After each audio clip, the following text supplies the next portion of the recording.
Hei. Olen Eija Tuttutunteesta. Tervetuloa kirjoitushaasteen 3. päivään.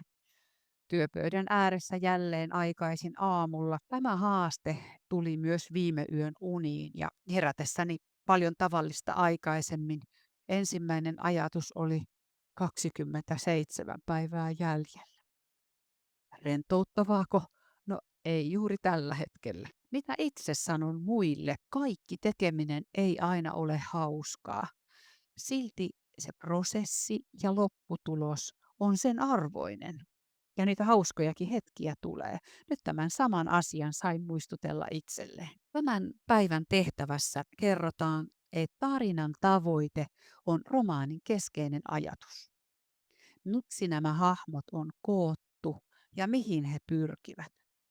Määrittele tarinasi tavoite, teema. Mitä haluat tarinallasi sanoa? Hahmottele alku ja loppu. Hahmottele pääjuoni, sivujuonia ja konflikteja. Haluat luoda lukijassa jännitystä, et unohtelua tai turhautumista, joten sijoita jännitystä joka väliin. Tarinan viimeisten sanojen tulisi myös tuottaa vapautus, joka saa lukijan tyytyväiseksi. Olipa aika laaja tehtävänanto, mutta nyt päästään siihen asiaan, jota odotin sinne ihan alkuun. Näköjään se tulee tässä oikein hyvässä paikassa. Osoittautui erittäin aikaa vieväksi. Tänään oli muutakin duunia, millään en pystynyt kirjoittamaan niin paljon kuin olisin halunnut. Tosi mielenkiintoinen, mutta työläs vaihe.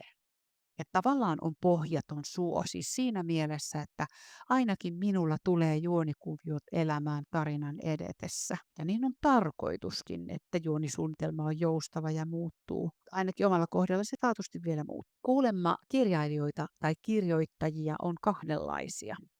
Niitä, jotka viimeistelevät juonikuviot ihan viimeisen päälle tarkkaan harkiten ja yksityiskohtaisesti ja lähtevät sitten suunnitelmia noudattaen kirjoittamaan ihan pilkulleen sen juonikuvion mukaisesti. Englanninkielinen termi, jos oikein ymmärsin, on outliner. Toinen termi on pantser. On niitä, jotka kirjoittavat tunnelmalähtöisesti, joiden tarinaa päähenkilöt alkavat viedä.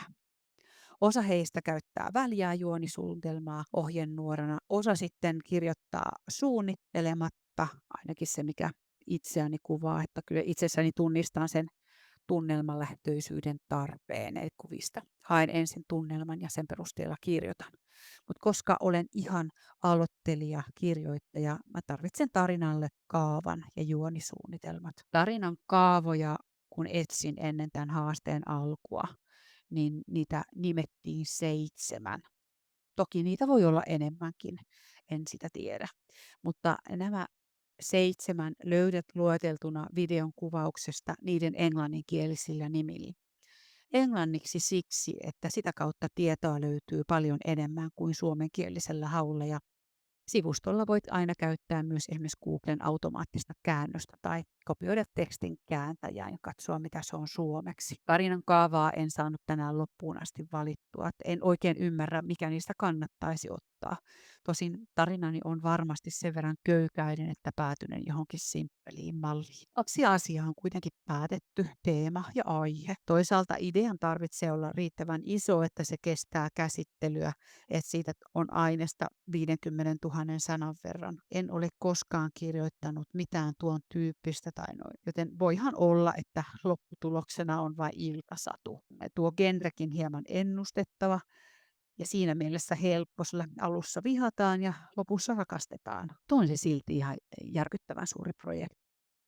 Tehtävänanto oli sen verran pitkä tänään, että löydät sen tuolta videon alusta ja lisäohjeita on kuvauksessa. Annahan tarinan tulla ulos. Raapustelemisiin.